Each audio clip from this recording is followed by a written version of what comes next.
Okay, let's dive right into this explainer. Today we're unpacking a really critical but honestly often overlooked piece of the AI scaling puzzle. We're focusing strictly on Chapter 13 of Modern AI Storage, an Architectural Guide. That's a fantastic 15-part tutorial put together by Virtualization Options LLC. They're a Colorado-based tech research and advisory group. In this specific chapter, we're zeroing in on the long context challenge. Because, as these models get smarter and process way more data at once, the underlying infrastructure is being pushed to its absolute limits. Let's figure out exactly why that is, and more importantly, how to fix it. We all love seeing large language models chew through massive documents, right? Or holding these super deep, ongoing conversations. But there is a hidden skyrocketing architectural cost that is literally threatening to bottleneck your entire infrastructure. While you and I get seamless text generation on our screens, behind the scenes in the data center, it's a massive computational headache. We really have to ask ourselves, as we push for these massive context capabilities, what's the actual price we are paying in terms of hardware and storage memory? Well, the primary villain in our scaling story is something called the KV cache, or key value cache. Now, if you've been following this space, you know the KV cache is absolutely essential for efficient token generation. It's the mechanism that lets the model remember the context of a conversation without having to recompute everything from scratch for every single new word. But here's the catch, and it's a big one. It expands linearly. As you feed a model hundreds of thousands of tokens, this cache doesn't just grow a little bit, it scales up in direct, terrifying proportion to that massive input. When you compare standard context storage with what we are pushing today, we are facing a literal KV cache explosion. Unlike older models that maybe needed to remember a couple of paragraphs, today's long context LLMs create an absolute tidal wave of data. Because of that linear expansion we just talked about, this cache can rapidly eat up gigabytes of ultra-expensive memory. Suddenly, you're finding your state-of-the-art GPU clusters choking. Not because they lack the raw compute power, but simply because they do not have the memory capacity to hold the active conversation state. So what's the fix? Well, we absolutely have to implement what the industry is calling context tiering. This is the architectural holy grail for the KV cache explosion. The entire goal here is to accommodate these massive context windows without forcing you into incredibly painful, prohibitively expensive memory upgrades.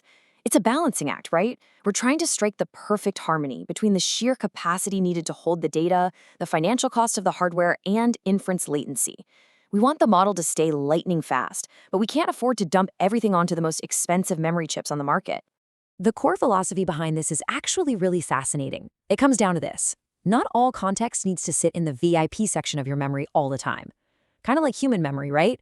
Some things need to be at the front of your mind, and other things can take a split second longer to recall. This architecture solves the bottleneck by breaking storage into 3 distinct tiers. Step 1 is the active HBM or GPU memory. Step 2 is a DRAM buffer using system memory. And Step 3 utilizes NVMe and local flash for archiving. By dynamically moving data between these tiers, the system keeps latency low while drastically cutting costs. To make this really concrete, think of this 3-tier system like your physical office workspace. Tier 1, the HBM, is your desktop. It's right in front of you, you can grab a pen instantly, but space is highly limited, and it's the most expensive real estate you've got.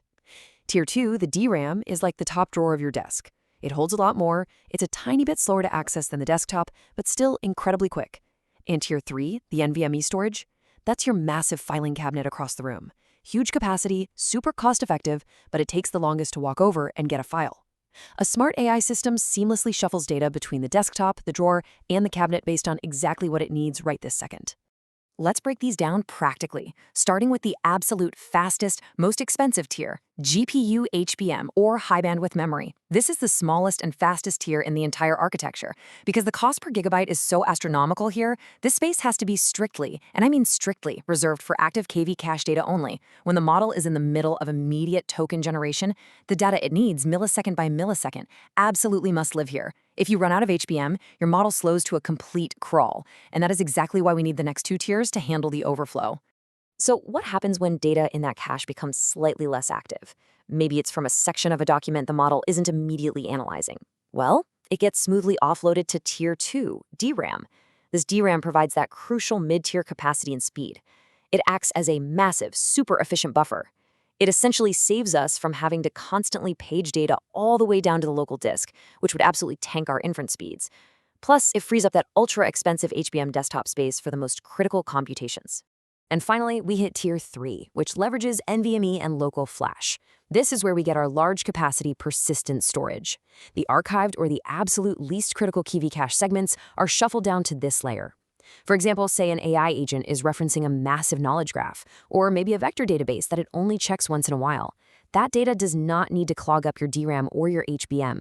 It can sit safely and very cost-effectively right here on the NVMe drives until it's explicitly called upon.